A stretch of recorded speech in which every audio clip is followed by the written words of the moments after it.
Bienvenue à La santé au-delà des mots, un rendez-vous avec des gens passionnés du réseau de la santé.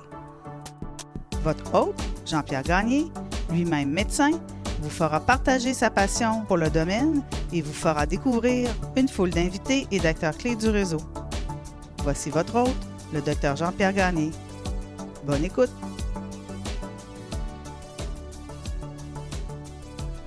Alors bonjour, mon nom est Jean-Pierre Gagné, bienvenue à ce nouvel épisode du balado La santé au-delà des mots. Aujourd'hui, j'ai un invité qui est dans le domaine de la santé, qui n'est pas médecin, mais qui offre des services au corps médical depuis plusieurs années. Il s'agit de M. Julien Martel, qui est PDG de Caméléo. Julien, bonjour. Bonjour. Alors, on se connaît depuis longtemps. Je t'ai connu, en fait, à l'époque où tu étais avec Santé Inc. Exact. Qui est une revue que tu as fondée au début des années 2000. Exactement, 2004. En pré-entrevue, tu me disais que l'histoire de la création de Santé Inc. était une longue histoire, mais quand même, comment t'es venue l'idée au début de la vingtaine de créer une revue, disons, qui était publiée mensuellement, si je me rappelle bien? Bimestriellement, donc 6 fois par année. Puis qui était destinée uniquement aux médecins. Exact.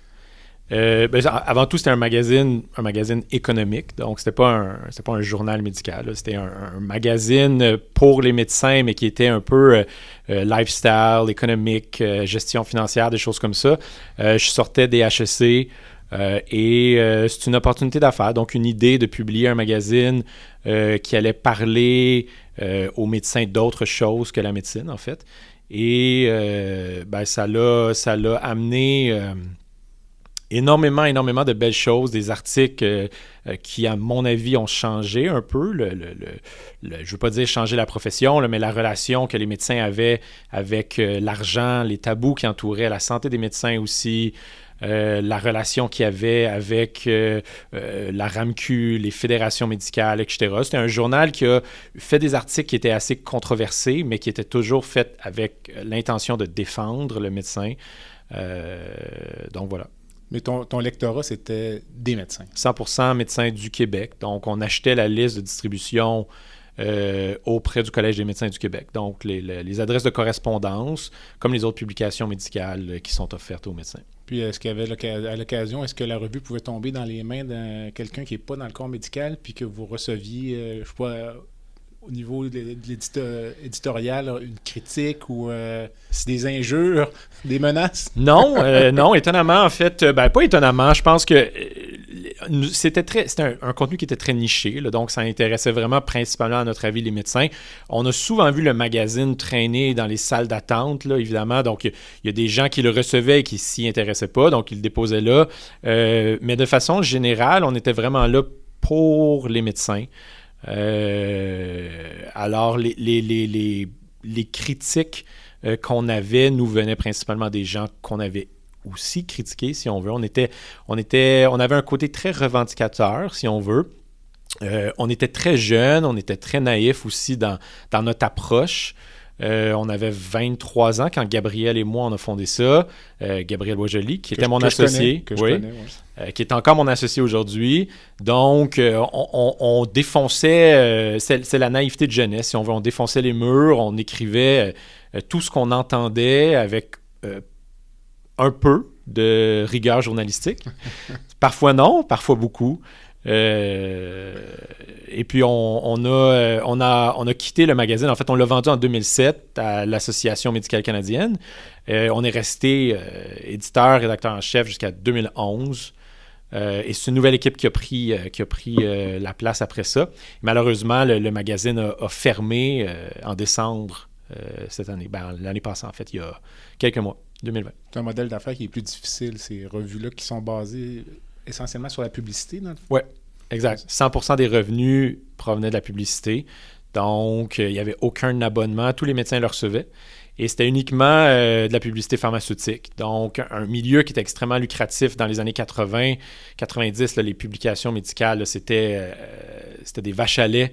Si on prend par exemple l'actualité médicale qui a été publiée pendant des années, le Medical Post. Le Medical Post était vraiment connu et lu là, énormément. Exact. 52 fois par année de mémoire. Là. Donc, à chaque semaine, Et au fil des années, en fait, on est arrivé dans le milieu des publications médicales, je dirais, vers la fin des belles années, si on veut. Puis après ça, les budgets pharmaceutiques ont commencé à être drastiquement coupés.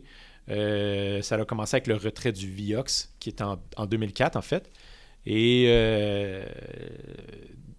depuis ce temps-là, les journaux ont tous vu des baisses de revenus, des baisses de publications. L'actualité médicale a passé de 52, 48, etc. Maintenant, tout le monde est en ligne.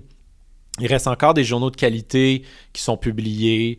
Le Médecin du Québec, notamment, qui est publié par la FMOQ. Le magazine Le Spécialiste aussi par la FMSQ. Mais sinon... C'est pas du tout le spécialiste, pour moi, c'est pas tout à fait dans la même lignée que Santé. Non, ça c'est sûr. Le spécialiste, ça reste un journal fédératif. Oui, exact, c'est ça, exactement. Le Médecin du Québec a un volet fédératif aussi, mais ils ont quand même du peer review, là, donc de qualité, indépendant, tout ça, de la formation pour les médecins de famille. C'est ça. Puis à ma connaissance, évidemment, je suis moins dans l'industrie que je l'étais, mais à ma connaissance, tous les autres magazines ont fermé ou sont devenus en ligne. L'actualité médicale est exclusivement en ligne maintenant. Voilà. Je ne sais pas si c'est indiscret ou si c'est de l'ordre domaine public, le chiffre d'affaires, disons, de Santé Inc. là, dans vos plus belles années. 400 000 $, je pense qu'on avait. Donc, ce qui est quand même très peu. On était 6 fois par année. On était quand même rentable. On était 2 et on avait une équipe de pigistes. Donc, on était... j'essaie de me souvenir, c'est quand même vieux, là, mais on avait 400 000 $. Ouais.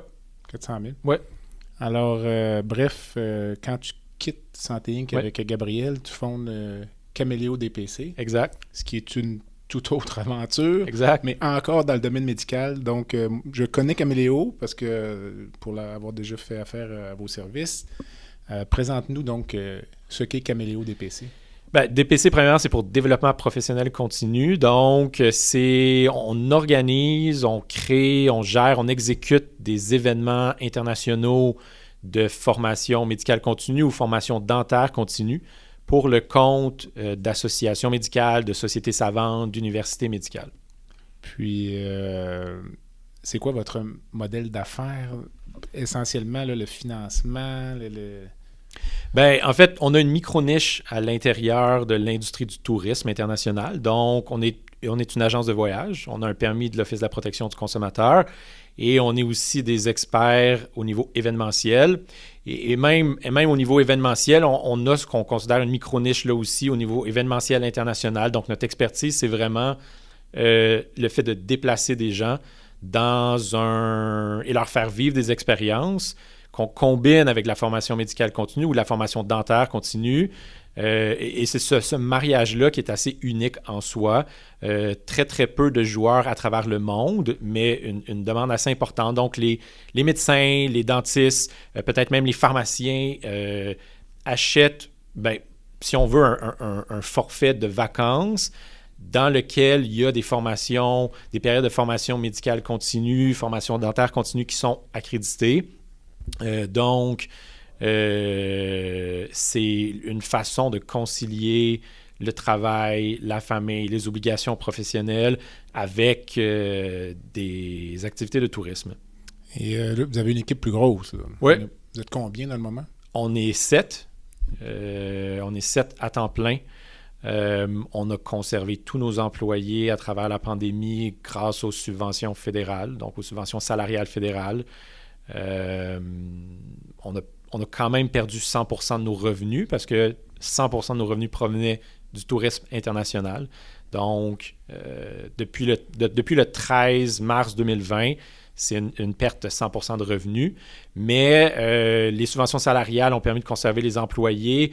75% des revenus, 75% des salaires des employés étaient payés par le gouvernement fédéral, ce qui nous a permis de conserver tout le monde.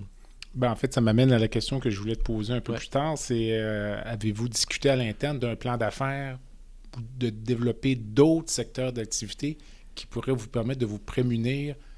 Je pense pas qu'on va avoir une deuxième pandémie dans 5 ans, mais on pourrait avoir d'autres choses qui bloquent un peu là, votre en étant très niché, en même temps, Ouais. vous êtes très vulnérable. Avez-vous envisagé d'autres avenues?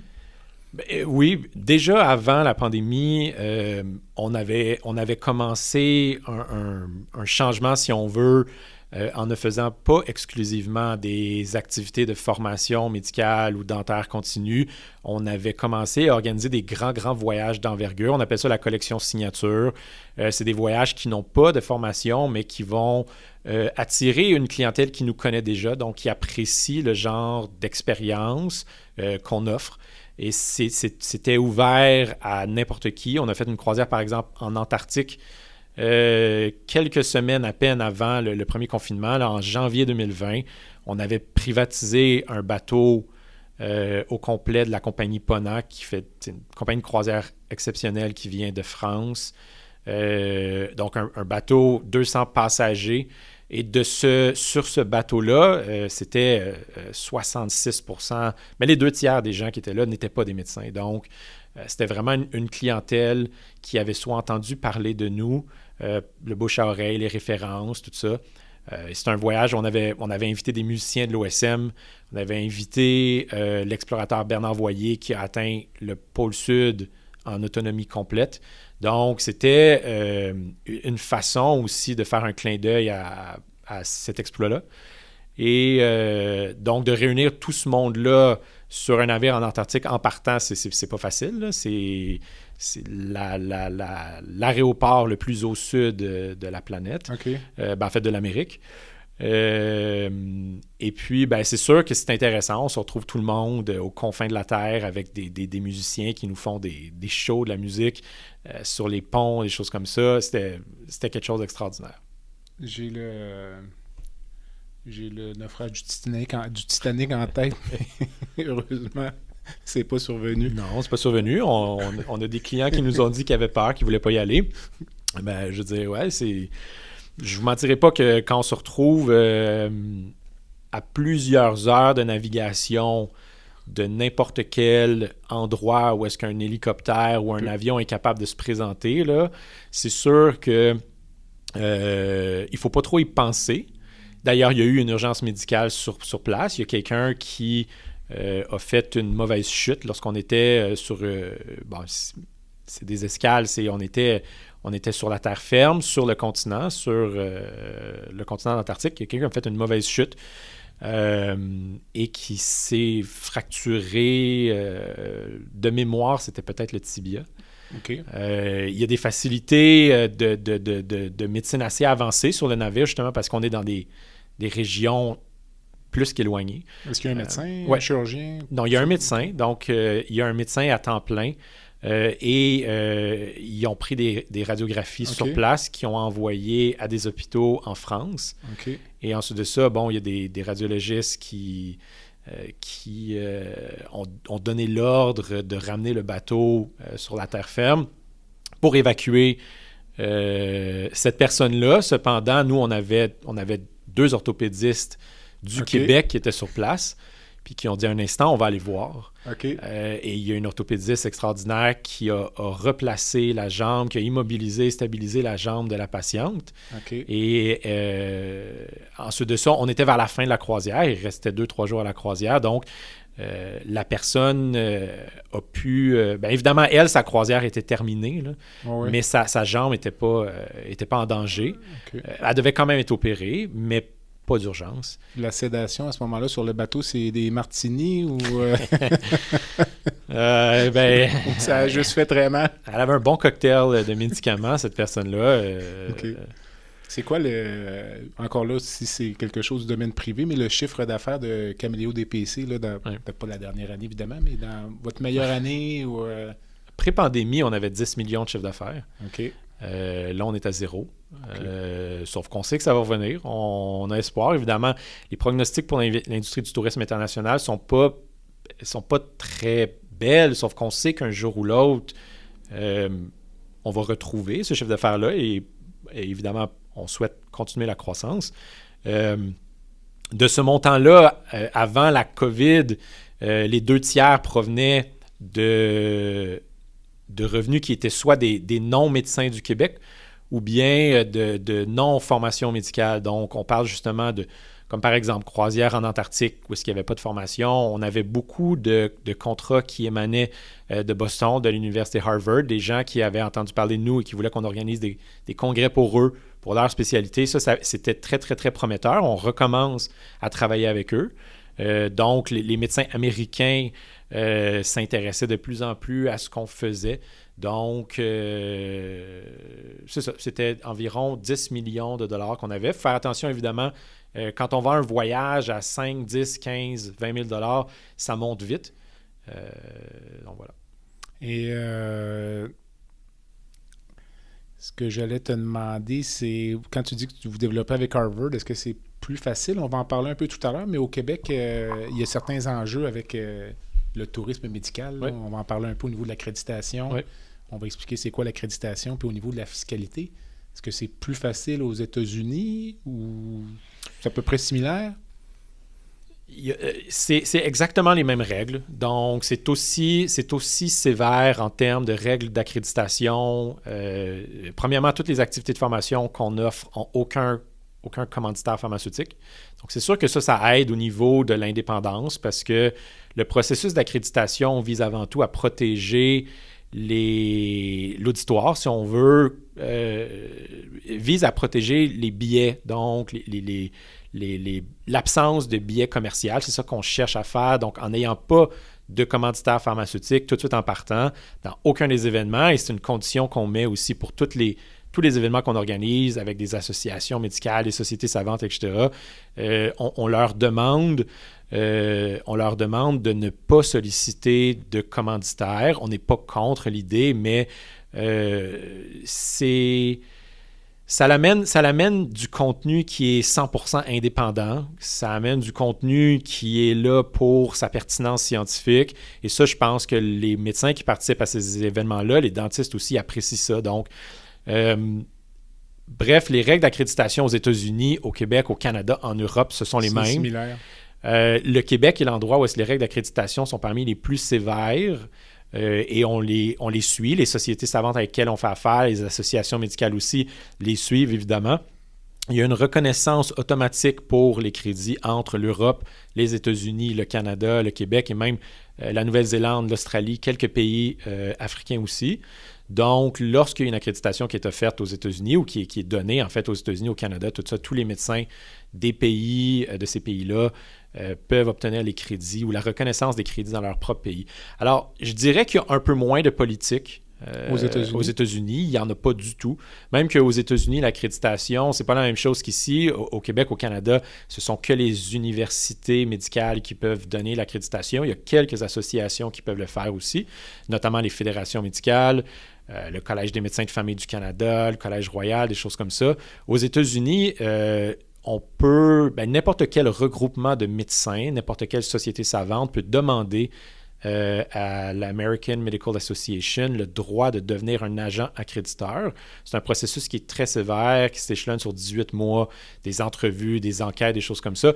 Mais ce qui fait que n'importe quelle entreprise privée peut même devenir un agent accréditeur dans la mesure où il respecte les règles. Okay. Alors, il n'y a aucune politique qui est associée à ça. Donc, c'est plus facile. Simplement pour préciser pour les gens qui ne seraient pas du domaine, le principe derrière tout ça, c'est que tous les corps professionnels au Québec doivent faire du développement professionnel continu et doivent donc aller chercher ce qu'on appelle des crédits de formation. Pour ce qui est des médecins spécialistes, par exemple, il y a des crédits de section 1, 2 et 3. Certains sont plus faciles que d'autres à obtenir. Et donc, la difficulté dont on parlait tout à l'heure dans une activité comme la vôtre, c'est de faire accréditer l'activité. Donc, le médecin qui aille à une activité de caméléo en ressorte avec des crédits de formation. Sinon, il est allé en vacances, mais il n'est pas allé chercher ses crédits de formation, il est obligé d'aller les chercher ailleurs. Exact. Alors, la raison pour laquelle je t'amenais un peu sur ce terrain-là, c'est qu'étant membre, moi, du comité de développement professionnel continu de mon association, je suis au fait du préjugé négatif envers, à certains moments, je ne sais pas, moi, je remonte peut-être de 2 à 3 ans, ça n'a peut-être pas eu le temps de changer tant que ça, d'un certain préjugé négatif envers ce type d'activité-là où on a l'impression que parce que l'activité se tient à l'extérieur du pays à 30 degrés, c'est nécessairement de la formation de mauvaise qualité.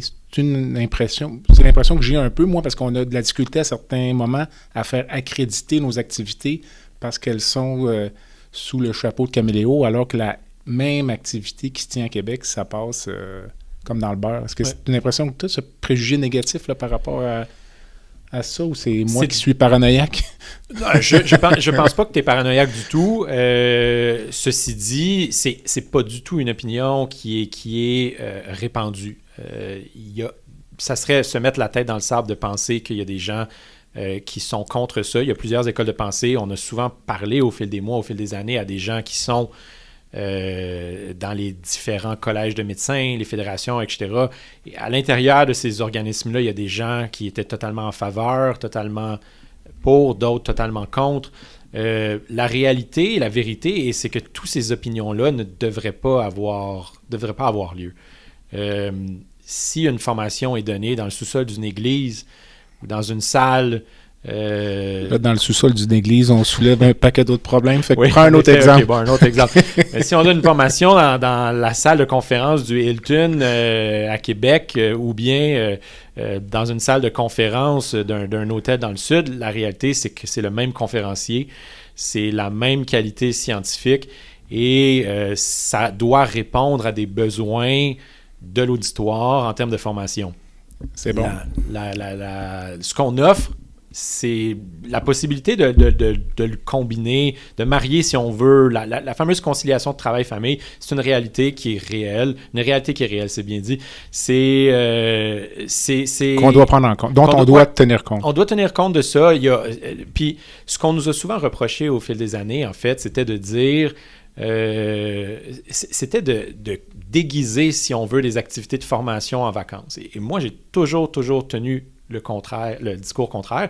En fait, on m'a jamais demandé mon opinion à ce niveau-là, mais nous autres, c'est le contraire. On dit ouvertement, on vend des vacances, on est une agence de voyage, mais à l'intérieur de ces vacances-là, les gens doivent faire le choix de sortir de leur période de repos pour aller suivre de la formation.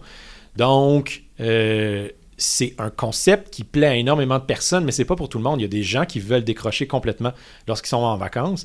Il y en a qui ne veulent pas se retrouver avec des collègues parce qu'il y a toute cette collégialité-là aussi, le réseautage, des choses comme ça. Donc, et au contraire, il y en a pour qui c'est la meilleure façon de se retrouver en même temps avec conjointes, les enfants qui sont sur la plage pendant qu'il y a des activités de formation. Ça répond à un besoin et la qualité scientifique est exactement la même, peu importe les données où. De fait, la conciliation, là, je dirais congrès-famille, c'est un enjeu à l'échelle locale aussi. Là. La majorité des congrès au Québec maintenant vont tenter d'offrir là, un volet familial, des activités pour les conjointes, les enfants, là, ce qui fait que c'est plus facile de s'absenter de la maison pendant 4-5 jours. Dans le cas du congrès de l'OQC, même souvent, c'est en mai, durant le long férié, donc c'est plus facile. Là, c'est bon pour l'accréditation. Rapidement, qu'est-ce qui t'a amené dans ce créneau-là? Dans le fond, tu sors des HEC à Montréal, tu aurais pu faire un paquet d'autres choses. Tu t'es lancé directement quand même. Tu en as parlé un peu tout à l'heure. Là. Je sais que ton frère est chirurgien, je le connais. Est-ce que ça a comme mis une graine dans ta tête ou ça n'a rien à voir? Non, ça n'a rien à voir. Aujourd'hui, mon frère...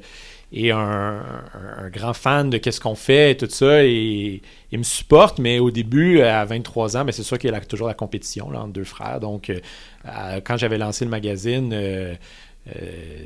quand c'est devenu plus sérieux, disons, j'ai eu son support, mais avant ça, c'était un peu plus pelletage de nuages là, que je faisais. Ouais? OK. Donc, quand c'est devenu sérieux, bon, là, évidemment, mais aujourd'hui, il est derrière nous. Ah, ben c'est fantastique. Une journée type dans la vie de Julien Martel au travail, c'est quoi, disons? Beaucoup de téléphones, des rencontres? Moi, j'ai eu les rencontres. Enregistrer un balado à Québec? Ça, c'est le fun. Non, moi, j'ai une horreur des rencontres. Mon équipe le sait. Je ne souffre pas de réunion de titre. Non, moi, mon rôle, principalement, c'est le développement des affaires avec les associations médicales, les sociétés savantes, etc. Donc, la création des produits aussi. Le produit pour nous, ce qu'on appelle, c'est le voyage, c'est l'expérience comme telle. C'est facile de louer un hôtel. Tout le monde est capable de faire ça. Ce qui fait que ça devient intéressant et que les gens embarquent, c'est quel genre de souper gala on va être capable de faire, qui va créer des souvenirs. Un bal masqué dans un palazzo sur le grand canal à Venise. On a fait ça en 2014 et on en parle aujourd'hui comme une des plus belles soirées en tant que voyageur, là, une des plus belles soirées de notre vie. Un souper au Palais de Quéluse à Lisbonne, des choses comme ça. C'est trouver ces idées-là, c'est ce qui m'allume le plus. Ça, c'est pas moi qui fais ça tout seul, évidemment. On est une équipe derrière ça. Et on a des partenaires locaux aussi à destination. Donc tu as des sentinelles, hein, je pense, ou des gens qui vont prévisiter ou toujours tester le marché, tester le produit, entre guillemets? Oui, ben ça, c'est la partie la plus fun de notre métier. Là. Donc, d'aller faire des visites d'inspection qu'on appelle. C'est très, très, très demandant parce que souvent, ça va être des voyages, en bon français, in and out. J'étais allé à Tokyo 72 heures une fois. Donc, c'est épuisant. C'est terrible, ça. Ouais. C'est épuisant, sauf que c'est quand même, c'est le fun, puis ça nous permet de créer des relations avec les gens sur place. Il y a des pays, notamment le Japon, pour revenir à cet exemple-là, pour qui c'est une preuve de respect que de se déplacer, que d'aller les rencontrer, que d'aller prendre du temps pour apprendre à voir leur hôtel. Et quand tu arrives dans un hôtel au Japon, ben, tu as toute la délégation, la direction générale de l'hôtel est là, le directeur général adjoint ou la directrice, le directeur des ventes, etc. Donc, tout le monde est là. Et ça nous amène, lorsqu'on revient un an plus tard, à être capable d'offrir des événements exceptionnels grâce à ces relations-là. C'est la clé. Tu me convaincs des beaux côtés de ton travail. Il doit y avoir certaines sources de frustration. Ben oui, on voyage pas tout le temps. Hein? Fait que comme n'importe quel business, le gros de notre travail se passe derrière l'ordinateur. Je dirais que c'est sûr que qu'est-ce qu'on vit présentement, c'est extrêmement difficile. Caméléo DPC perd présentement 30 à 40 000 $ par mois depuis mars. Et ça, c'est grâce aux subventions salariales dont j'en parlais tantôt. Les salaires sont... Ça, c'est des pertes que vous absorbez comme compagnie. Oui, la compagnie absorbe ces pertes-là mensuellement depuis mars. Donc, c'est sûr que on ose croire, on aime dire qu'on gérait bien la compagnie. Donc, on avait un coffret de guerre pour être capable de passer au travers les éventualités. Mais il n'y a personne qui aurait pu imaginer qu'on allait vivre ça aujourd'hui. Dans l'industrie du tourisme au Québec, il y a beaucoup de gens qui n'ont pas renouvelé leur permis d'agent de voyage. On commence à sortir les statistiques. Avez-vous envisagé fermer boutique? Non, jamais. Mettre à pied ou... Ben, je veux dire, c'est les subventions salariales, on n'aurait jamais réussi à passer au travers sans ça. C'est la vérité. Je pense que les politiciens qui ont mis ça sur pied savaient très bien que s'ils n'offraient pas ça, les gens allaient se retrouver sur l'assurance-emploi de façon instantanée. L'assurance-emploi, ça vient payer 55% du salaire à l'employé qui est au chômage. C'est pas mieux pour l'économie canadienne que les gens perdent ces revenus-là. Donc... ça crée un certain va-et-vient de la main-d'œuvre aussi. Parce que toi, les gens que tu licencies vont peut-être se retrouver un emploi 3 mois après. L'expertise de cette personne-là, tu n'iras jamais la rechercher. Tu ne peux pas aller rechercher Monsieur X que tu avais depuis 5 ans. Définitivement. Puis lui dire finalement, je te reprendrai. Là, ça repart. Il va dire, écoute, non, là, je suis rendu... Exact. Et c'est pour ça que nous, on a fait le pari de garder nos employés malgré les pertes parce que de reformer les gens qui travaillent avec nous autres. Nous, on n'a jamais mis personne dehors. On n'a jamais perdu d'employé qui a démissionné. Donc, les gens qui travaillent dans le tourisme, c'est des gens qui travaillent par passion. C'est pas des emplois qui sont particulièrement bien payés. Et ça, c'est pas unique à nous, là, dans le sens, c'est partout la même chose. L'industrie du tourisme, c'est des gens qui travaillent là-dedans par passion parce qu'ils aiment le voyage, puis ils aiment vendre du rêve et ils aiment voyager. En quoi? Parce que ta clientèle, donc surtout médecins, pharmaciens, dentistes, avez-vous envisagé d'autres corps professionnels ou vous pensez que le marché est moins là, par exemple? Oui, j'ai déjà regardé au niveau du droit, donc la formation juridique pour les avocats. On ne trouve pas de réponse très satisfaisante lorsqu'on fait des études de marché auprès de cette clientèle-là, à savoir si ça leur tente de voyager avec d'autres collègues. De façon générale, ça leur intéresse pas vraiment. Les exigences sont moins élevées aussi. Définitivement. Dans le corps médical, les exigences en DPC sont particulièrement élevées. Là. Le corps médical, c'est ceux qui ont les exigences les plus élevées dans tous les 45. C'est bien, je te dirais, pour la crédibilité de la profession, mais c'est lourd à gérer là, pour les médecins. Pour les associations professionnelles aussi, ça consomme passablement de temps. Là, respecter tous les critères. Là, dentiste aussi, c'est très exigeant. C'est très exigeant. Pharmaciens aussi. Mais les médecins en ont plus d'heures à faire, plus de crédits. Maintenant, il y a des différents types de crédits à aller chercher. Donc, Julien, rendu à cette étape-ci de ta vie, là, donc tu as une quarantaine d'années. Oui. Si tu n'étais pas président de Caméléo DPC, tu devrais faire quoi? Je serais médecin de famille. Médecin de famille? OK. Oui. Bon, c'est bon. Il y a énormément de gens qui m'ont répondu droit. Donc, tu sors du lot. Et pourquoi médecin de famille? C'est une bonne question, honnêtement. Premièrement, je transite. Je suis un peu dans le milieu médical depuis 17 ans, depuis toujours? 23 ans. Donc, j'en ai rencontré, j'en ai connu. Je sais pas, il y a quelque chose qui m'attire avec ce métier-là. Je me suis souvent posé la question, quelle spécialité je ferais? Donc, tu aurais pu dire chirurgien aujourd'hui, ça aurait été gentil. Incapable de faire ça. Incapable de faire ça. À travers les spécialités, celles qui m'ont toujours le plus attiré, c'était dermatologie, cardiologie, radiologie. Juste au fil des contacts. Ouais. C'est la discipline qui t'intéressait ou le profil du clinicien? Je pense que c'était... Non, c'était pas le profil du clinicien, c'était vraiment la discipline. Oui, la discipline. Être avocat aussi, ça aurait pu être intéressant. Là. Okay. Mais il y a beaucoup de gens... en fait, plusieurs des médecins que j'ai pris en entrevue ont dit avocat. Et si on me posait la question, si on changeait de chaise, je répondrais probablement avocat aussi. Avant d'aller à la pause, as-tu une devise, un mantra, quelque chose que tu dis à tes troupes? Là, les gens disent c'est Julien dit toujours ça ou Julien dirait ça. Ou... je sais pas si je dis toujours ça à mes troupes. Faut que ce soit acceptable aussi en nombre. Oui. Non. Une de mes devises de vie, à mon associé Gabriel aussi, c'est Take the High Road. Donc, toujours prendre un peu le chemin, je ne veux pas dire le chemin de la classe, là, mais souvent, lorsqu'il y a des... Take the High Road, c'est prendre le chemin moral, éthique, qui n'est pas nécessairement le plus facile à prendre, mais c'est celui que tu dois prendre, surtout lorsqu'il y a un conflit ou n'importe quoi, pour ne pas faire escalader les choses. C'est une façon de faire... puis d'ailleurs, si tu as tort, tu reconnais ton tort, tu t'excuses. Take the high road, c'est quelque chose que j'essaie d'appliquer dans toutes mes... C'est une devise que tu as déjà eu à appliquer dans des conditions difficiles? Ou... Non, pas nécessairement, mais on est tous les jours toujours en train d'appliquer cette devise-là. Le nombre de fois dans notre vie où est-ce qu'on pourrait juste dire, il y a quelqu'un qui dit quelque chose qui est totalement inacceptable autour de nous, puis on pourrait s'obstiner à vie ou bien le traiter d'imbécile.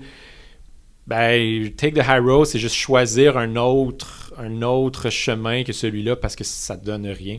Ah, c'est bon. Ça rejoint ce que Michelle Obama avait dit lors de la dernière campagne. Je pense que c'est lors des présidentielles où Trump a été élu qu'elle avait dit « When they go low, we go high ».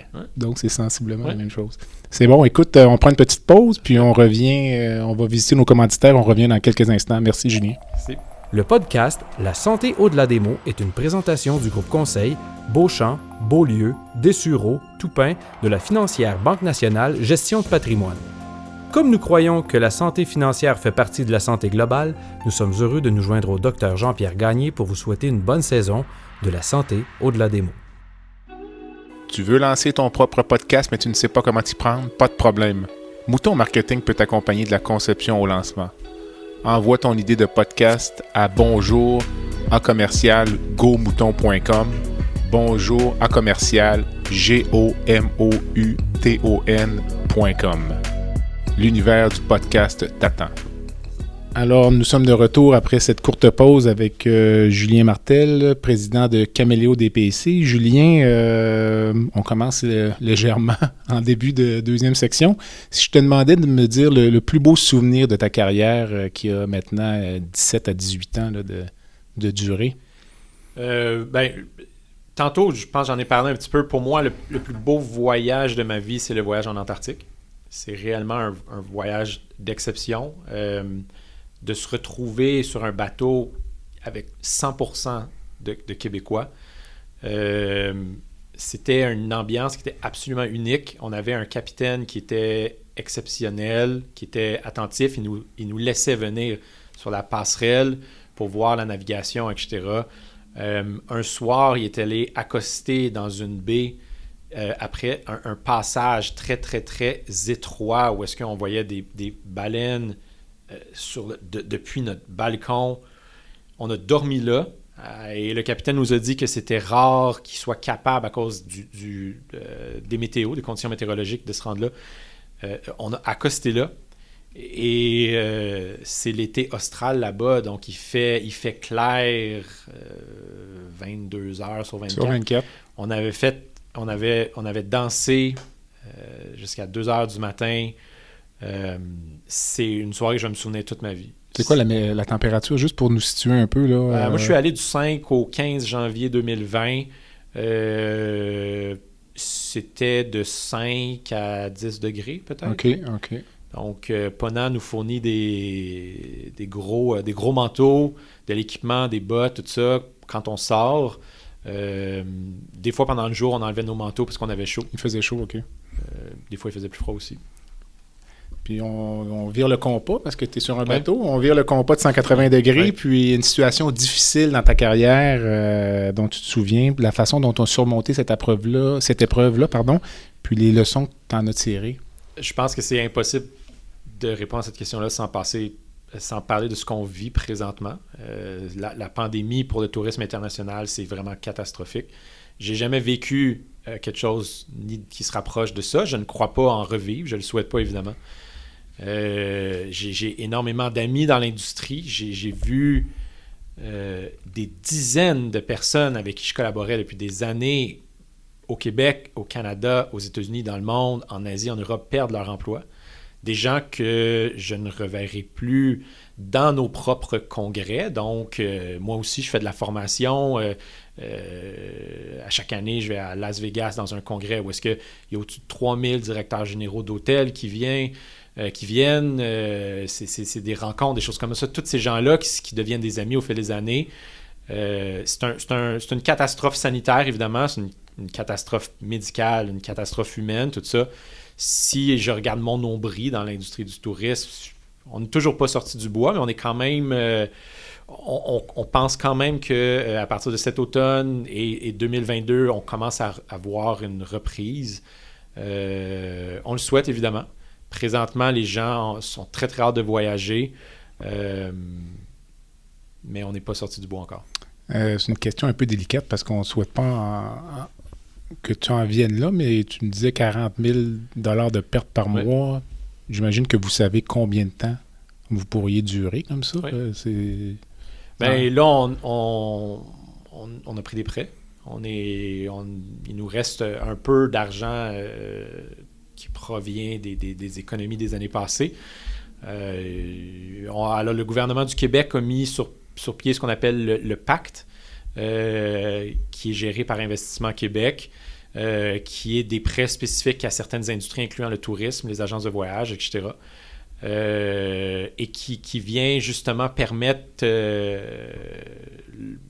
si on veut, aider le fonds de roulement en attendant la reprise. Ensuite de ça, le gouvernement fédéral a aussi fait des prêts avec une portion remboursable, une portion excusable. Créditable. Oui, c'est ça, exact. Donc, on est allé chercher ça aussi. On va devoir commencer les remboursements, etc. Donc, tout ça est fait dans l'idée que notre industrie, mais pas juste notre industrie, il y a énormément d'autres industries qui ont vécu des catastrophes financières et qui en profitent, on l'espère aussi. Donc, c'est vraiment fait pour nous permettre de passer à travers et de recommencer à générer des profits pour rembourser ça et réembaucher les gens, croître, tout ça. Nous, on avait vraiment l'ambition de devenir le plus gros joueur à travers le monde dans notre micro-niche. Ça peut paraître un petit peu comme si je courais après une licorne, là. mais ça reste quand même que on connaît les joueurs à travers le monde et on avait vraiment la volonté là, d'aller devenir le plus gros joueur au Canada, aux États-Unis, puis après ça, l'Europe, l'Asie, etc. On a parlé en en première partie d'entrevue là, de l'aspect de l'accréditation. Puis encore là, c'est un sujet qui est très vaste, là, mais je pense que les gens vont avoir compris qu'il y a un enjeu lié au fait de faire accréditer une activité de DPC pour qu'elle soit attrayante pour les participants. L'autre enjeu associé à votre modèle d'affaires, c'est certainement la fiscalité là, de ce type d'activité-là, dans la mesure où le participant, qu'il soit médecin, dentiste ou pharmacien, lorsqu'il va se former dans un congrès, c'est une dépense professionnelle qui est donc déductible d'impôt.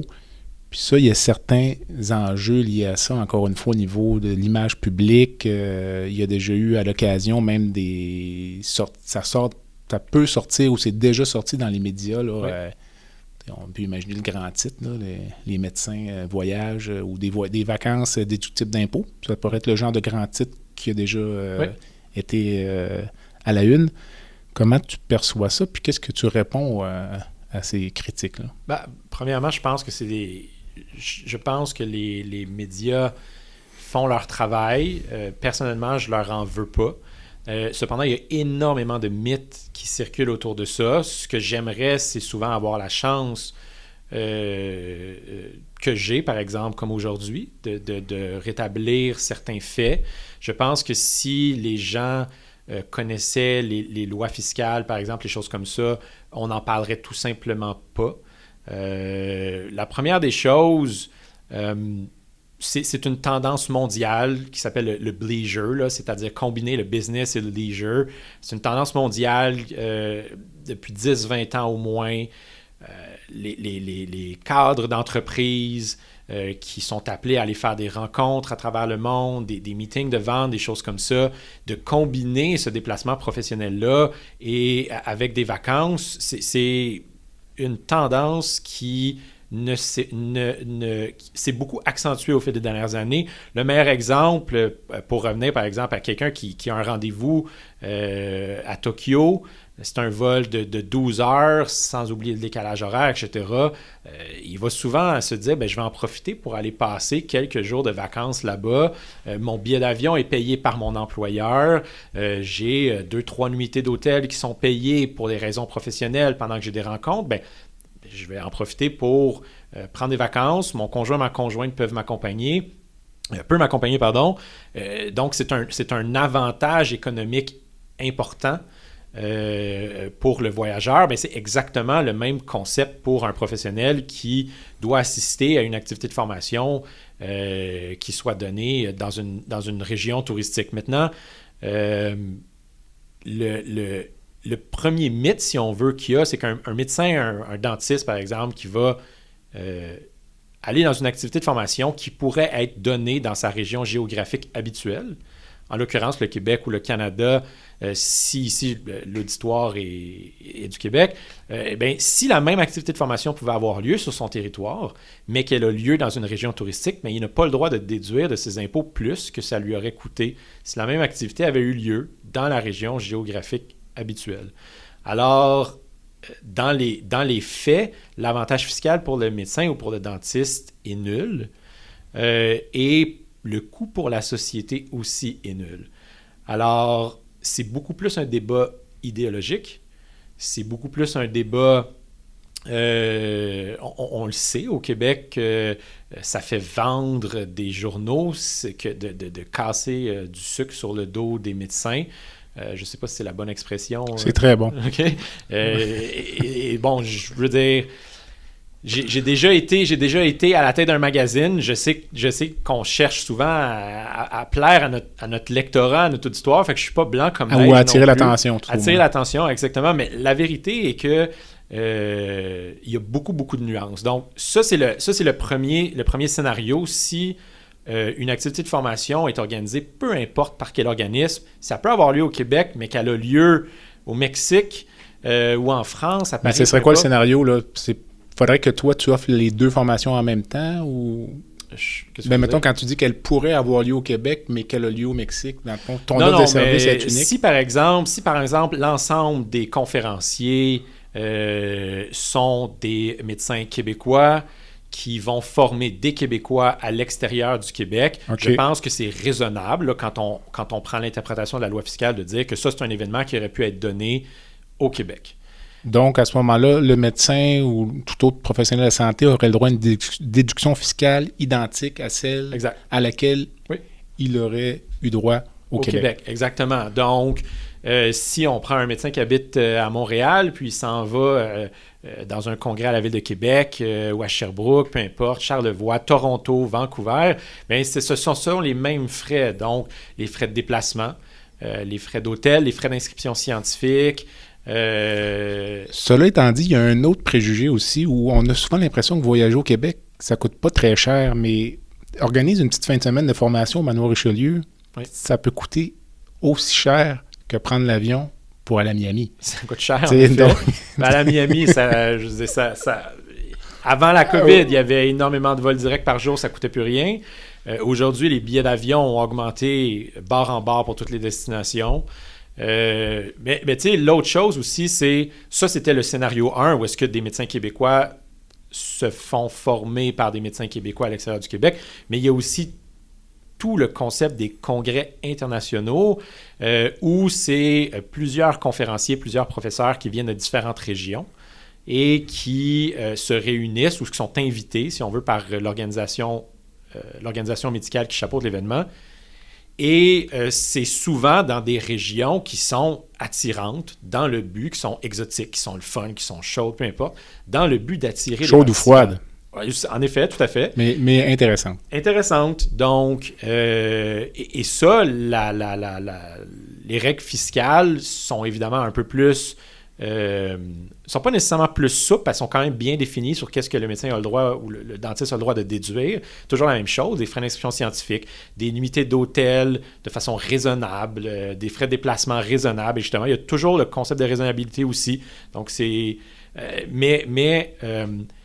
Ces conférenciers-là, si on prend un regroupement international qui se déplace, il y a beaucoup d'organisations comme ça, beaucoup de sociétés savantes qui sont des regroupements internationaux et qui vont se déplacer de ville en ville, notamment pour se rapprocher d'un auditoire différent. Donc, ils vont se déplacer à l'intérieur de l'Europe, ils vont aller en Asie, ils vont aller en Australie, ils vont aller au Canada, ils vont venir au Québec. Il y a beaucoup d'organisations, par exemple, de la France qui ont des ententes avec le Québec pour faire une année au Québec, une année en France, etc. Donc, c'est sûr que ça, c'est un traitement fiscal qui est différent.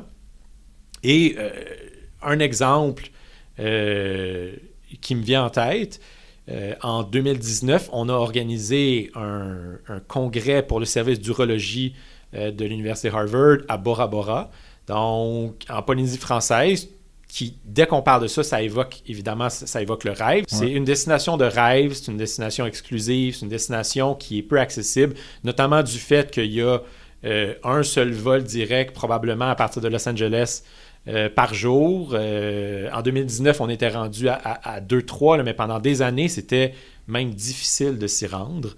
Ça coûte extrêmement cher, le coût de la vie là-bas. Et le service d'urologie de l'Université Harvard voulait faire un événement là-bas dans le but d'attirer les conférenciers les plus difficiles à aller chercher au niveau mondial dans leur spécialité, l'urologie. Des gens qui sont sursollicités continuellement par tous les organisateurs d'événements qui rêvent de les avoir dans leur agenda scientifique. Et l'organisateur de cet événement-là, au niveau scientifique, m'a dit qu'il a invité le conférencier en question et qu'il a reçu sa réponse en dedans de 20 minutes. Destination de rêve pour cette personne-là aussi, il n'était jamais allé. Alors, c'est sûr que c'était volontaire dans le but d'attirer des participants, mais c'était aussi dans le but d'attirer des conférenciers, des gens qui, tu sais quoi, ça me tente pas trop d'aller à Boston, ça me tente pas nécessairement d'aller à Paris, tout ça. Des gens qui sont au sommet de leur art. Puis encore une fois, au risque de me répéter, qui sont sollicités constamment, donc qui sont sélectifs. Alors, ça a fonctionné, ça leur a permis d'attirer des conférenciers qui étaient des conférenciers de vedettes. Et en plus de ça, ça permet aux participants de séjourner avec ces gens-là. Donc, c'est pas juste des ententes, c'est de pouvoir prendre une bière avec eux autres, de manger avec eux. parce qu'on met souvent c'est un melting pot là, de dire que la fiscalité de ces affaires-là, puis tout est déductible. Et moi, moi, Jean-Pierre Gagné, j'appelle chez Caméléo, puis je dis, moi, là, Monsieur Martel, j'aimerais ça aller à votre voyage formation dans quelques mois, puis j'y vais, ça dure une semaine, j'y vais avec mes 2 enfants qui vont partager ma chambre. Ouais. Qu'est-ce qui est déductible? Qu'est-ce que tu vas répondre aux clients? Donc, première des choses, les enfants, c'est sûr que non. Il n'y a aucun frais qui est lié aux enfants qui est déductible. D'habitude aussi, tout ce qui est accompagnateur, c'est pas déductible non plus. Donc, une chambre d'hôtel, c'est toujours le principe de la raisonnabilité. Alors, si par exemple, vous passez une semaine dans un resort là, dans le sud, par exemple, 7 nuits, et qu'il y a un certain nombre d'heures limitées, ben, on va essayer de combiner le nombre d'heures pour voir combien de journées complètes de formation ça donne réellement.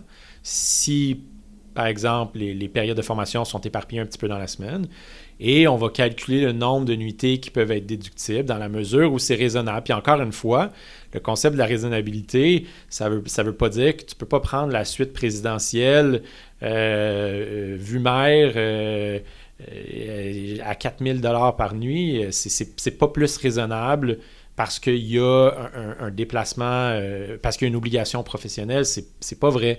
Donc, on va se limiter à la chambre de base. Et on va se limiter à déduire les nuitées dans lesquelles il y avait de la formation. Le déplacement, c'est la même chose. Il faut que le frais qui est déduit pour le déplacement soit raisonnable. Donc, on ne prendra pas la suite Qatar Airways là, ou bien Emirates à 12 000 $ pour se rendre là. Ce n'est pas un frais qui est jugé raisonnable. Donc, alors, encore une fois, il y a toujours des nuances. De toute façon, nos clients ne voyagent pas en classe affaires. Ils voyagent en classe économique à 98-99%. Alors, l'exemple que je viens de donner est un petit peu un mauvais exemple, mais c'est pour expliquer le Non, mais dans les faits, pour l'avoir vécu, d'abord, pour que ce soit bien clair, la fiscalité ou l'aspect de déduction de ces voyages-là, ça ne relève pas de Caméléo. Exact. Ça relève du médecin, Ouais. ou encore une fois, je dis médecin parce que c'est mon statut, mais dentiste pharmacien, de sa fiscalité avec son comptable. Absolument. Puis le comptable va pouvoir dire au médecin, regarde, pour ce type d'activité-là, ce qui est raisonnable, c'est ça. Oui. Comme tu le disais, si le gars s'essaie et dit, je vais passer les billets dans l'avion des enfants, non. Exact. Les nuitées, peut-être trop cher, on va déduire un petit peu moins. Puis, Oui, là-dessus, tu as raison. C'est pas de notre sort. C'est vraiment le professionnel qui regarde ça avec son comptable. Il y a des comptables qui vont avoir une interprétation différente d'un autre. Et si on prend l'exemple, par exemple, des pharmaciens aussi, les pharmaciens qui ne sont pas des pharmaciens propriétaires, par exemple, qui sont des pharmaciens d'officine, salariés, n'ont même pas de déduction fiscale. Donc, cependant, si leur patron choisit et accepte de payer la formation, alors lui va le déduire de son entreprise, mais sinon, le pharmacien comme tel n'a aucune déduction, aucun avantage fiscal. Toutes ces questions-là d'accréditation, de fiscalité, est-ce que pour toi, c'est un enjeu ou une menace à long terme ou selon toi, ça nécessite simplement de s'ajuster puis de... Ça nécessite de s'ajuster, définitivement, mais ça ne devrait pas être un enjeu. Les règles fiscales qui s'adressent aux professionnels, en fait, au Canada, c'est les mêmes règles pour toutes les compagnies. Donc, c'est lorsque une entreprise, un professionnel, un travailleur autonome, peu importe, engage une dépense dans le but de réaliser un revenu. Donc, lorsque c'est une dépense qui est justifiable, ça devient une dépense qui est déductible et c'est exactement les mêmes règles pour les 400 000 travailleurs autonomes au Québec et les entreprises aussi. Donc, il n'y a pas de statut fiscal qui est particulier pour les médecins, ça c'est un autre mythe, ni pour les dentistes. Alors, évidemment, ça ne devrait pas être un enjeu.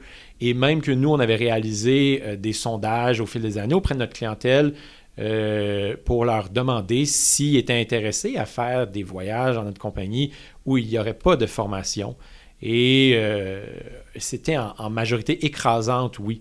Donc, les gens, indirectement, nous ont confirmé que ce qui les motivait à venir n'était pas les déductions fiscales, n'était pas nécessairement les formations, c'était l'ensemble de l'œuvre, c'était l'expérience, des choses comme ça. Donc, aujourd'hui, je pense que c'est... Bon, je nous lance des fleurs, mais cette expertise-là, je pense qu'elle est reconnue. Mais les gens nous l'ont dit à plusieurs reprises que ça n'a aucun impact pour eux. On connaît même beaucoup de gens qui ne déduisent absolument rien de leurs impôts. C'est pas ce qu'ils viennent chercher. Ils viennent chercher la formation, ils viennent chercher la collégialité avec les collègues, les gens qui n'ont pas vu depuis la résidence. Il y a des relations d'affaires qui se créent extraordinaires, des gens qui, quand tu passes une semaine ou une journée sur la plage avec quelqu'un, avec un chirurgien, par exemple, ben... Même si tu n'aimes pas la chirurgie. Même si tu n'aimes pas la chirurgie, ben, c'est sûr que ça devient un contact que quand tu rencontres un cas particulier dans ta clinique, ben, tu sais que tu peux compter sur telle personne avec qui tu as passé une semaine en bédaine. Ben, ça vaut de l'or, ces relations-là. Je reviens peut-être un peu, on parlait du modèle d'affaires de Caméléo tout à l'heure. Ce que la pandémie a amené aussi, c'est une augmentation vraiment significative de l'offre de services en développement professionnel continu sous un mode virtuel. Mm-hmm. Alors, j'ai une question en 2 volets. La première étant, est-ce que ça, pour vous, c'est une menace? Puis la deuxième, c'est est-ce que c'est une avenue que vous pourriez envisager de développer? Parce que pour le vivre, c'est quand même pas parfait, l'offre de services actuellement là, en visioconférence. Il y a des petits écueils souvent, les connexions des conférenciers, l'interrelation avec l'auditoire. Donc, premièrement, est-ce que c'est une menace? 2, est-ce que c'est quelque chose qui vous intéresse ou c'est pas du tout notre créneau? C'est absolument pas une menace. Les sondages nous disent de façon assez claire que les médecins, les dentistes ont énormément hâte de revenir en présentiel. D'ailleurs, on le voit, ça recommence dès cet automne. Il y a de plus en plus... On a vu des offres hybrides. La FMOQ, par exemple, a commencé à offrir ces événements de formation à la fois virtuels et à la fois en présentiel, donc au choix du participant. Je trouve que c'est une excellente idée. Alors, les gens ont hâte de revenir en présentiel. Suivre une formation de 1 heure ou 2 en ligne, c'est correct. Suivre 6 heures, 8 heures, 12 heures, oublie ça. 2-3 jours en ligne. Impossible. Donc, le virtuel n'est pas du tout une menace. Est-ce qu'on y a pensé? Évidemment. On s'est remis en question comme tout le monde au début de la pandémie. On a décidé de ne pas faire de virtuel. On a décidé de ne pas faire de virtuel parce que on ne voulait pas que ça devienne un boulet pour notre organisation alors que le présentiel allait revenir. Donc, tu veux dire un peu de créer ta propre compétition à certains égards peut-être? Ou... C'est pas de créer la propre compétition. On va commencer bientôt à filmer toutes les présentations qui sont données lors de nos événements et de les mettre en ligne pour que les gens puissent les consulter. Donc, les participants vont pouvoir toujours se référer à ces conférences-là. On ne sait pas encore si on va le mettre accessible aux gens qui n'ont pas participé à l'événement ou pas. On s'en reparlera dans quelques semaines, quelques mois. Donc, on va le faire d'une façon ou d'une autre, mais c'est de soutenir cette infrastructure-là et de développer un modèle d'affaires qui est rentable. Donc, de dire, par exemple, qu'on va charger soit à la formation ou bien un modèle annuel là, où est-ce que tu payes 5, 6, 700 $ et tu as accès à toutes les formations. Mais si tu commences à faire ça, il faut que tu aies du contenu qui soit généré en continu pour supporter les gens qui ont payé ça, qui t'ont fait confiance, etc. Et si le retour au présentiel se fait, alors là, ça devient un boulet un peu d'investir dans le virtuel alors que le monde ne s'intéresse plus à ça. Mais tu as quand même des clients qui continuent de payer. Alors nous, on a pris la décision de ne pas le faire. On va plutôt tout simplement filmer les conférences qu'on donne et les rendre accessibles. Alors, c'est bien. Merci pour toutes ces réponses franches. Avec plaisir. Dis-moi, on change un peu de cap. Puis je te demanderais, toi qui es dans le domaine de la santé depuis longtemps, mais en étant un peu en marge de ça, donc un pourvoyeur de services, c'est quoi pour toi la définition de la santé? C'est quoi être en santé à 40 ans? À 40 ans, c'est de faire du jogging, manger beaucoup de sushi et une fois de temps en temps s'offrir un sac de chips et vinaigre qui est mon plus grand péché mignon. Non, pour vrai, pour moi, c'est l'équilibre dans tout. Donc, c'est... j'ai beaucoup... je suis un gourmand. J'adore le vin. Je suis un grand buveur de vin de Bourgogne. C'est mon obsession, ma passion. Donc, c'est sûr qu'il faut compenser avec le jogging. Oui, exactement. Mais c'est comme n'importe quoi. Moi, je crois que c'est à l'équilibre. Je pense pas que de se priver de quelque chose, c'est la clé dans la vie. Puis on le voit en plus de ça avec les facteurs de risque associés avec la COVID. J'espère que ça va être un peu pas un wake-up call là, en bon français, là, mais pour que les gens retrouvent un peu le concept préventif dans la santé, faire attention, les habitudes de vie. Je sais pas, tu fais référence à l'obésité ou... Oui, okay, notamment. On a un balado qui est déjà enregistré, qui va être en ligne bientôt avec Dr Pierre Garneau de l'hôpital Sacré-Cœur à Montréal, que tu connais peut-être. Puis, il n'est pas très optimiste pour l'avenir de l'obésité en Occident. Alors, écoute, on mettra vos deux entrevues en parallèle. Je l'écoutais avec plaisir. Encore une fois, comme un observateur privilégié du système de santé, puis quelqu'un qui côtoie également des médecins là, dans d'autres pays, trouves-tu qu'au Québec, on a un bon système de santé? Oui et non, et pourquoi? Oui, puis on s'entend que c'est une question dont on pourrait débattre pendant des heures et des heures et des heures. J'ai cédulé 4 heures d'entrevue. C'est clair pour moi que on devrait jamais avoir accès à des soins de santé basés sur sa capacité de payer. On le voit aux États-Unis présentement. Je sors les exemples un peu clichés que la pandémie a fait ressortir, mais la personne qui est aux soins intensifs pendant 2 mois et qui sort vivant de la COVID avec une facture de 1,5 million de dollars, c'est absolument... Ça n'a pas de sens. Ça n'a pas de sens. Donc, pour moi, et pourtant, tu sais, je suis un entrepreneur, j'ai pas peur du privé, j'ai pas peur du privé en santé non plus.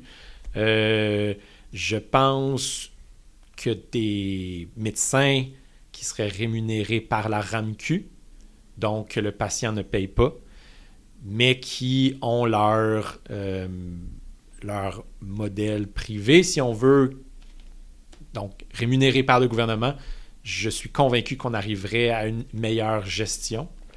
La bureaucratie de notre système, la lourdeur, on parle à n'importe quel médecin qui nous dit le nombre d'heures incalculables qui passent dans une semaine. Tu parles d'un système hybride, juste pour être sûr, là, ou de changer complètement le système? Non, je parle pas de changer complètement le système. Je parle juste que je crois qu'on devrait regarder ce qui se fait au niveau des partenariats avec les cliniques privées dans lesquelles les médecins sont rémunérés par la RAMQ, donc le patient ne paye pas, mais que ces cliniques-là sont rémunérées, sont payées, si on veut, par le gouvernement. Donc, ils gèrent leur propre petite clinique, entreprise, hôpital, peu importe, mais ça reste quand même un service qui est public, qui est accessible à tout le monde, indépendamment de ta capacité de payer. Est-ce que ça serait la solution à tous les maux? Non, je ne crois pas absolument. Je ne crois pas, c'est juste qu'il y a quelque chose qui doit être fait au niveau de la lourdeur bureaucratique, administrative. Il y a beaucoup à faire à ce niveau-là, à mon avis. En même temps, je te dirais que sans prendre trop de temps, il y a une lourdeur administrative à certains égards, mais il y a une facilité à d'autres égards. Je te donne un exemple. J'avais rencontré un chirurgien il y a quelques années dans un congrès au Texas, puis lui était en pratique privée avec un collègue. Puis à deux, ils avaient 7 employés là, pour faire les cédules opératoires, la facturation, la gestion. Ouais. Parfois, moi, j'ai des collègues, des plus jeunes qui reviennent de fellowship et qui disent que c'était tellement extraordinaire aux États-Unis. Oui, mais au Québec, moi, si je vois un patient, si je vois Julien Martel aujourd'hui en clinique externe pour une condition X, puis je veux l'opérer, je remplis une requête opératoire sur le logiciel de l'hôpital, puis Julien Martel, il va arriver processé au bout de la chaîne de montage dans 2 mois. Je n'aurai rien fait, tu sais. Donc, cette lourdeur-là, encore là, mais je vois ce que beaucoup de gens vont dire ça aussi, mais on la voit, je pense, où on veut bien la voir. Là. Mais il y a d'autres aspects du système qui, pour les cliniciens, puis Bref, mais c'est pas moi qui suis interviewé, c'est toi, là. Mais... Non, mais c'est sûr que c'est intéressant parce que oui, tu as un regard qui est intimiste sur comment l'hôpital est géré ou les choses comme ça. Donc, je pense qu'il ne faut pas le rejeter du revers de la main, tout le contraire même.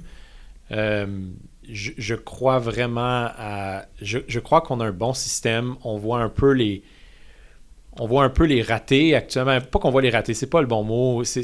On voit à quel point les professionnels actuellement sont épuisés, sont brûlés, etc. Médecins, mais infirmières aussi. C'est terrible. C'est terrible. Puis je ne sais pas c'est quoi la solution à ça. Et... mais il y a quelque chose qui doit être fait parce que ça ne peut pas continuer comme ça. On en reparlera peut-être dans une deuxième entrevue. Avec plaisir. Post-COVID. On entre dans la section baguette magique de l'entrevue. Tu y as peut-être un peu répondu là, par tes propos qui datent de quelques secondes, mais si tu pouvais là, instantanément changer une chose dans le système de santé, ce serait quoi? Donner une qualité de vie aux infirmiers infirmières. Donc, évidemment, ça peut vouloir dire qu'il y en ait beaucoup plus, ça peut vouloir dire plein de choses, mais ça serait vraiment que ce métier-là retrouve, je ne veux pas dire c'est lettre de noblesse, mais que ce métier-là revienne recherché, presque contingenté, donc permettre aux infirmières de rentrer le matin avec le sourire. Puis je dis pas qu'ils sont tous complètement déprimés puis tout ça. J'ai pas du tout cette prétention-là, je le sais pas. Mais je suis témoin un peu comme tout le monde. Qu'est-ce qu'on voit dans les médias, qu'est-ce qu'on entend sur le terrain aussi. Ça semble... Les gens sont brûlés. Puis ça, je pense qu'il faudrait qu'on trouve comment régler ça. Si j'avais une baguette magique, c'est la première chose que je ferais. Je pense que la crainte de beaucoup d'infirmiers et infirmières actuellement, quand elles rentrent le matin, c'est pas nécessairement d'avoir un sourire aux lèvres ou non, c'est qu'elles ne savent pas si elles vont pouvoir sortir à 4 heures. Donc, on a vu, là, on est le 23 août 2021, là, l'entrevue est enregistrée aujourd'hui. Il y a eu plusieurs sorties à Québec au cours des derniers jours de personnel qui se disaient tout à fait épuisés, là. Alors là, je reprends la baguette magique et je te permets de rencontrer une personne dans le monde, qu'elle soit vivante ou décédée, pour prendre un verre de Bourgogne. Ce serait qui? Si c'est pour prendre un verre de Bourgogne, ce serait Barack Obama, mais sinon, Nelson Mandela. Enlevons le Bourgogne, OK, parfait. Donc, mais ton choix numéro 1? Nelson Mandela. Pourquoi? Je pense que on a tous à apprendre quelqu'un qui... Le service public à un niveau qui est hors norme. Quelqu'un dont l'objectif est plus grand que sa personne, mais à des grandeurs, évidemment, qu'on rencontre rarement dans une vie, là. Avoir cet altruisme-là, si on veut. Le service public, moi, je pense que c'est noble. Je sais, par exemple, que les politiciens sont souvent critiqués, opportunistes, etc. Moi, j'ai pas cette vision-là de la plupart d'entre eux, évidemment. Je pense que c'est noble de vouloir aller en politique dans la mesure où, évidemment, où ses intentions le sont aussi. Et Nelson Mandela, c'est beaucoup, beaucoup, beaucoup plus que ça. L'entrevue tire à sa fin. As-tu une cause qui te tient à cœur, une fondation que tu supportes ou que tu aimerais nous présenter? Je reviendrai à mes premiers amours quand j'étais au magazine Santé Inc. C'est le programme d'aide aux médecins du Québec. C'est une fondation. En fait, c'est un programme d'aide avant tout, mais qui a une fondation aussi, qui a été mise sur pied par les fédérations médicales, la FMOQ, la FMSQ et le Collège des médecins, qui vient en aide de façon totalement anonyme aux médecins qui sont épuisés, ou peu importe les besoins qu'ils pourraient avoir. J'ai croisé plusieurs personnes au fil des années qui ont fait appel à ces services-là et qui, à ce moment-là, étaient capables d'en parler ouvertement. Le bien que ça leur a fait de pouvoir aller chercher de l'aide, parce que la pression sur les médecins est toujours plus forte, la performance, etc. Il Il y a toujours les amis, la famille qui nous appellent, qui nous demandent des conseils. Il y a les semaines d'hospitalisation, de garde, de 7 jours d'affilée qui finissent plus, etc. Évidemment, c'est un beau métier. Ils font ce choix-là, mais leur donner la chance de rester en santé, j'ai toujours eu énormément d'admiration et de respect pour le programme d'aide aux médecins du Québec. On les a toujours aidés chaque fois qu'on pouvait et je vais continuer de le faire. Je te remercie. Donc, l'acronyme est PAMQ. Oui. Pour tous les médecins connaissent le PAMQ, même s'ils n'ont pas recours à leur service. Donc, on mettra l'adresse du site web sur tes notes de balado. C'est vraiment la fin, là, Julien. Avant de nous quitter, un dernier conseil que tu voudrais laisser à nos auditeurs. Ça peut être à des jeunes personnes aux études secondaires, cégep, qui veulent se lancer en affaires. Ça peut être à des gens qui veulent aller au pôle Nord. Ben, on va y aller au pôle Nord, peut-être en 2023. Quand j'ai donné des conférences au HEC, donc à des jeunes, je leur disais toujours, les gens qui avaient un projet d'entreprise, de toujours lancer leur projet d'entreprise avant d'être corrompus par l'argent. Donc, c'est-à-dire, attendez pas le moment parfait pour vous lancer en affaires, parce que tôt ou tard, moi quand j'ai lancé le magazine, je sortais du HEC. Littéralement. Littéralement. Okay. Je vivais en appartement.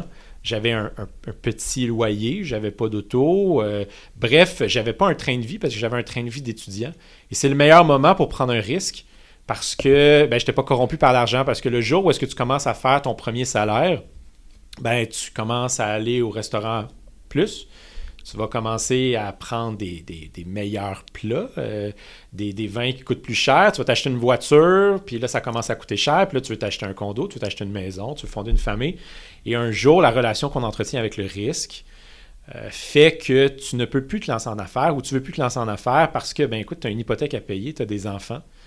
Le risque est trop grand. Tu as une famille. Oui, le risque est trop grand ou bien le risque perçu est trop grand. Donc, moi, j'ai toujours dit aux gens, lancez-vous en affaires avant d'être corrompu par l'argent. Et si jamais ça plante, ce que vous perdez, c'est pas grand-chose, en fait. Puis si jamais ça fonctionne, vous avez la plus belle vie sur la Terre. C'est un excellent conseil, donc je te remercie beaucoup. Alors, ça complète cette entrevue. Je tiens à remercier donc Julien Martel, président de Caméléo. Julien, merci. Avec plaisir. Merci de l'invitation. C'est vraiment aimable d'avoir répondu pendant 1h10 de supplice à toutes les questions entourant ta profession, mais je pense qu'on est sorti des sentiers battus, puis je pense que les gens vont aimer beaucoup, donc merci encore. Avec plaisir. Et ça complète le balado. Je vous invite donc à visiter le site web qui est baladosanté.ca au BALADOSANTE.ca. Je vous invite sur le site web à vous abonner au site web. Vous pouvez envoyer un commentaire, me suggérer des invités. Vous pouvez également, lorsque vous écoutez le balado, prendre le temps de vous y abonner pour recevoir donc les avis des épisodes subséquents. Et je fais également appel aux commanditaires qui voudraient se joindre à cette activité. Il y a une belle place sur le site web ou sur le balado pour une mention de cette nature-là. En attendant, je suis Jean-Pierre Gagné et vous avez écouté La santé au-delà des mots. À bientôt.